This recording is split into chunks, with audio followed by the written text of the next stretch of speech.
Sir వచ్చే ఎన్నికల్లో కొడాలానికి డిపాజిట్లు కూడా రావు అని చెప్పేసి టీడీపీ నేతలు ఇవాళ సభ ద్వారా మేము ప్రూవ్ చేస్తామని చెప్పి టీడీపీ నేతలు. చంద్రబాబు 2014 ఎన్నికల ముందు 3 సభలు పెట్టాడు గుడివాళ్ళు. అప్పుడు కూడా ఏ సొల్లు కబుర్లు.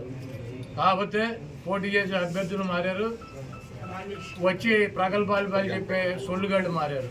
2019 ఎన్నికల్లో కూడా కొడాలానికి డిపాజిట్ లేకుండా చేస్తాను 3 మీటింగులు పెట్టి ఇటువంటి సొల్లు కబుర్లు, ఈ సొల్లు నా కొడుకులు సొల్లు పోరానని చెప్పారు. మళ్ళీ 2024 వచ్చింది, మళ్ళీ అభ్యర్థులు మారారు, మళ్ళీ మాట్లాడేవాళ్ళు మారారు. ఈ గుంట నక్క మాత్రం వీడు ఇంటే ఉన్నాడు. ఇప్పుడు 2 మీటింగులు అయినాయి, ఇది 3వ మీటింగ్ పెడతాడు ఎన్నికల్లోపు. నా ఊడిపోయిన ఇంటర్ కూడా పెట్టలేదు. ఉమ్మడి కృష్ణా జిల్లాలో వైసీపీ ఖాళీ అయిపోతుందని కూడా చెప్తున్నారు సార్. మొత్తం జాయినింగ్స్ వరుసగా ఉన్నాయి, ఎక్కడ పెట్టుకోవాలో కూడా మాకు తెలియట్లేదు, ఎక్కడ సర్దాలో కూడా. ఎక్కడో కూడా పెట్టుకోమండి. బాబు కొడుకులు 2 పుస్తకాలు పెట్టుకుంటారు కదా, ఎర్ర బుక్కులు, అక్కడ పెట్టుకోమనండి. బాబు కొడుకులు ఎర్ర బుక్కునే చించి దోసుకోమని చెప్పి కదా, ఎర్ర కూడా ఎక్కడో చోట దోసుకోమని చెప్పారు. జన సమీకరణ రాకుండా పోలీసులు అడ్డుకుంటున్నారు అని చెప్తున్నారు. అసలు చంద్రబాబు గుడివాళ్ళు ఎవడొస్తాడు? కాదు, చంద్రబాబు గుడివాళ్ళు పట్టించుకునేవాడు అటు దొంగ 420 గడు అని తెలవదు. మా గుడివాళ్ళలో మాకు ఎన్టీ రామారావుని అంత మహోన్నతుడిని పార్టీ నుంచి తొలగించి ముఖ్యమంత్రి పదవి కొట్టేసి మా ప్రాంతం వాడిని సంకనాకి ఇచ్చేసినటువంటి వెధవీడు అని తెలవదు. వీడికి ఎవడొస్తాడు? చంద్రబాబు నాయుడికి జనం వస్తారా?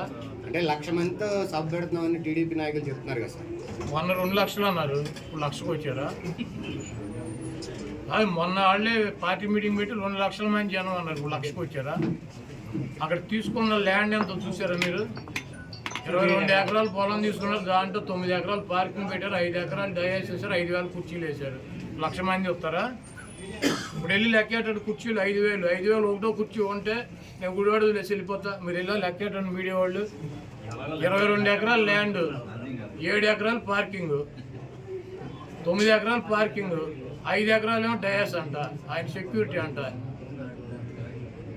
వేసి 5,000 కుర్చీలు వేసి 1,00,000 మంది వస్తారు. 5,000 కుర్చీలు 1,00,000 మంది కూర్చుంటారు, అంటే ఒక కుర్చీలో 10 మందిని కూర్చోబెడతారు ఏంటి?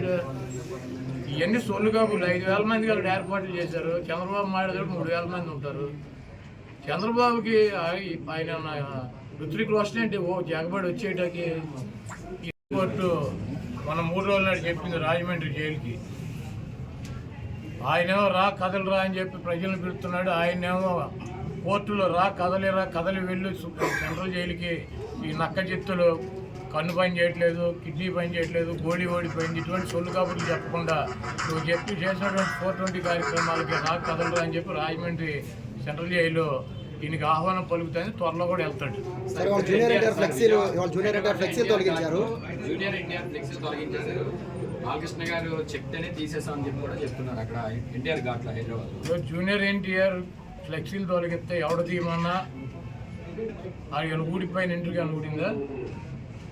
వాళ్ళ నీచమైన బుద్ధి. ఎన్టీ రామారావు పేరు చెప్పి భజన చేసుకునేటువంటి కుటుంబ సభ్యులు ఎన్టీ రామారావుని, పెద్ద ఎన్టీఆర్ని ఏమో చంద్రబాబు కోసం దించారు.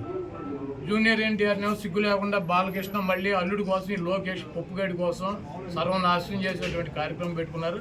ఇటువంటి బాలకృష్ణలో ఇటువంటి చంద్రబాబు నాయుడు 1000 మంది వచ్చినా కూడా జూనియర్ ఎన్టీఆర్ ఊడిపోయినటువంటి ఇంటర్ కూడా పేర్లేదు.